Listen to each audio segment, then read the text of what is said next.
Hey everybody, Dr. Phil here. Hope everybody's doing well. This is a video on, and I'm going to talk today about promotional strategies. So let's go ahead and get right into it. So the first thing we'll talk about in this video is what we call a promotion mix. So the promotion is an element in the marketing mix. Okay, so just think of the promotion as like part of the wider marketing mix, if you will. So elements of the promotion mix are as follows. We have advertising, we have sales promotion, we have personal selling, we have public relations, and today firms will work to integrate the elements. I mean, you look at these, you can sort of see advertising and promotion. Yeah, there's obviously a lot of, intertwining, a lot of overlap in these things. So advertising is a non-personal communication paid for by an identified sponsor. So, Coca-Cola may sponsor on television, for example. Or, Red Bull might sponsor like one of the F1 racing teams as another example. So advertising campaigns, really three objectives here. So the first one is informative advertising, make you aware, like inform you, make you aware of the product, what it's got to offer. Persuasive advertising, of course, think about persuade, is trying to persuade you to buy it. And then reminder advertising is kind of reminding you like, hey, this product's out here, you should really give it a try. So there's different types of advertising, obviously, and across a whole range, a whole plethora of mediums. So television advertising, excuse me, is a very common one. So the advantages are we've got the ability to combine sight, sound, and motion. And you can also demonstrate a product in use. So for example, you see the cars, on all those going around all those hairpin bends and obviously with professional drivers. Disadvantages, it's obviously expensive. There's a rapid growth of DVRs.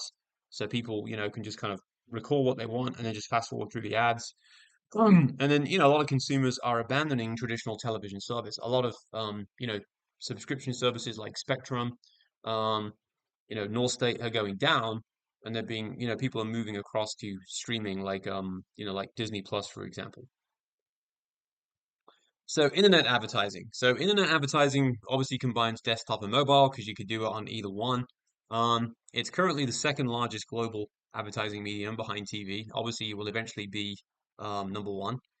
Um, there's some paid search advertising. You think about how YouTube does that, right? You've got a, pretty much every video now. Before we start it, there's at least one, maybe even two commercials. Sometimes with the longer videos, there's a commercial, within the video you then have to sit through. Um, and there's also direct marketing, things like Hulu, for example.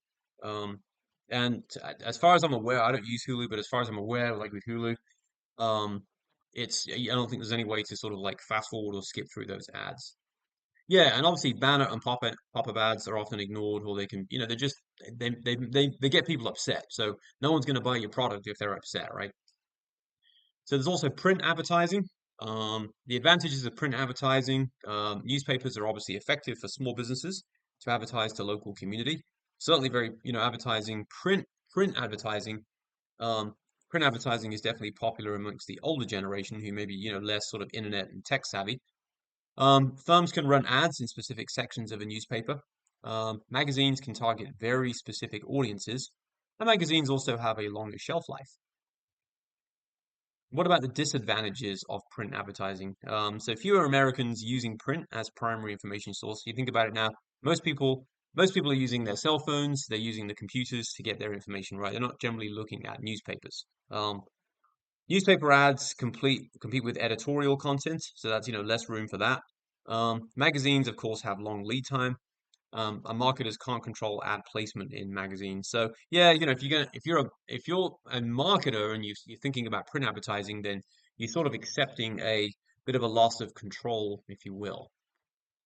We've also got radio advertising. So the advantages of radio advertising, it's very cost effective, it's cheap. It allows market segmentation based on geography and format. Um, Obviously, perhaps the primary disadvantage is that it's audio only. Digital presets in cars make it easier to switch away from ads. That's certainly true. Obviously, people using MP3 players and smartphones listen to music, so they're not going to hear these ads because they're not going to be using that radio service. And of course, podcasts potentially provide a new avenue or a newer avenue to embed advertising content. So, what about outdoor advertising? So, the advantages of outdoor advertising, it's certainly very flexible, it's cost efficient, If we look at companies like Google and Facebook, and they spent part of their own marketing dollars on billboards, other, you'll see them by highways, for example, on the sides of highways, and other forms of outdoor signage. The disadvantages are that they have very short exposure time, so they may only be there for like a week or a month and then they're gone. And it potentially could be wasted coverage. It may be that no, a lot of people are so used to seeing billboards by the side they don't even look at them anymore because they're so used to seeing them. All right. So what are some common types of sales promotions? So coupons. Coupons are still very common now. A lot of people think they're not. They're still very common. The coupons are traditionally printed, but websites like Retail Me Not, as one example, will distribute them digitally. It is true that coupon fraud is a serious problem.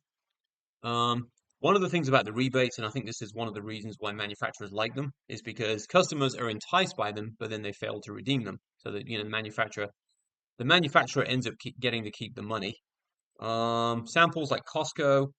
You can go to Costco, you walk around the store. Like Costco, I'm assuming you know what that is, but it's not. It's like a wholesale store. You can go in there, and there's always people giving stuff away. Hey, try this, try that. Of course, they're trying to get you to buy it. But yeah, it's true to say you can get a lot of samples. And then also, things like contests and sweepstakes. Yeah, loyalty programs is another good one. IHG, that's one example of a rewards club that somebody could join. So this is IHG is more sort of like hotels, as of course is Marriott. You can see there, Sleep In, Comfort In. Obviously, these are Hiltons, so on and so forth. So yeah, I mean, and it's not just in the hotel realm, right? Like a lot of companies have loyalty rewards. You kind of build points over time. So the more, it encourages you to use it because then you're working your way towards something that's going to be either free, probably free, or at the most, or the less, I should say, reduced. So personal selling involves direct communication between the salesperson and the customer. Now, this, of course, is going to be an expensive element of promotion mix because it's way more expensive to send somebody out, one on one than it is just post something on, say, Instagram or YouTube or Facebook. Um, you got to have a consistent message among salespeople, or otherwise it's going to look obviously inconsistent, and it may backfire on you. It is good because it results in immediate feedback. And it does denote, as it says here, it does denote the importance of relationship selling. So, this might be an example of, things that are very expensive, where the companies have the margins to where they could afford, you know, to send people out without it cutting into their profits too much. And public relations. Of course, there's been a huge impact of social media on public relations. I'm sure that doesn't come as a surprise to any of you watching this video. It's certainly revolutionized how companies present themselves to the public. It also represents a quick and cost-effective way to provide engaging content about impact of a product or service. So, think about companies can easily upload a video to Instagram. It's going to get a lot of views, most like assuming the company's popular. It's also essential to monitor social media for negative feedback, and where possible, respond to say the problem's being resolved or we're working to resolve it. We're really sorry about that because, social media is one of those things that has the power to really help you, but it has the power to also hurt you. So you've got to make sure you're managing both sides of that equation. So yeah, as I was saying, crisis management. So marketers must communicate to stakeholders as quickly as possible. So if there's if there's a problem, there's an outage with, say, like you're selling tech stuff, there's some kind of bug, you've got to communicate to people, hey, we're working to fix it. We'll keep you posted. People appreciate that kind of concern and that kind of feedback. Um, and as it says, yeah, there's more criticism on social media for communication delays than for actual incidents. Most people understand we're human, right? Like things happen, we get it. That's not the mistake. The mistake is just letting people sit there in limbo and not telling them, like, what are you doing to fix it? So the changing face of public relations. This is certainly true. It's become a 24 hours a day, 7 days a week job because now, again, with the proliferation of the internet, social media, information spreads faster than ever. We're certainly living in, an information age. Everything is at the tip of your fingers. So there's, you know, it doesn't really sleep, right? Because there's always somebody in the world looking at the internet, looking at social media. We might be asleep here in the US. People in Australia, China, Japan, they're up, they're looking at it. So it's the idea of sort of this can wait till tomorrow doesn't really exist anymore in that sense. Certainly not for a global company, right? Because you've got to respond to customers that maybe maybe anywhere in the world. So just, public relations, very, very important and really has taken on a new level of importance, a heightened level of importance, if you want to call it that, just because of, again, the proliferation of the internet, technology and certainly social media.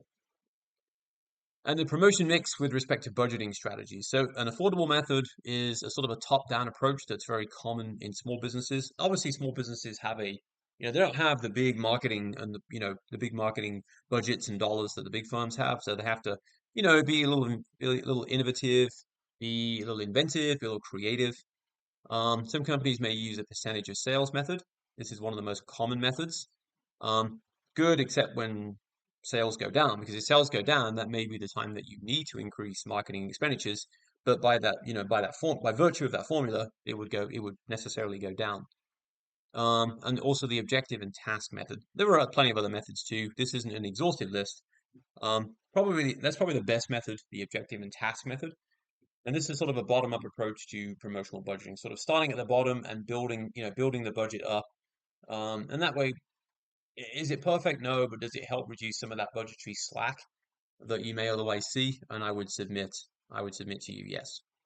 Okay, short and sweet. Thanks for watching, and I'll see you all in another video. Take care.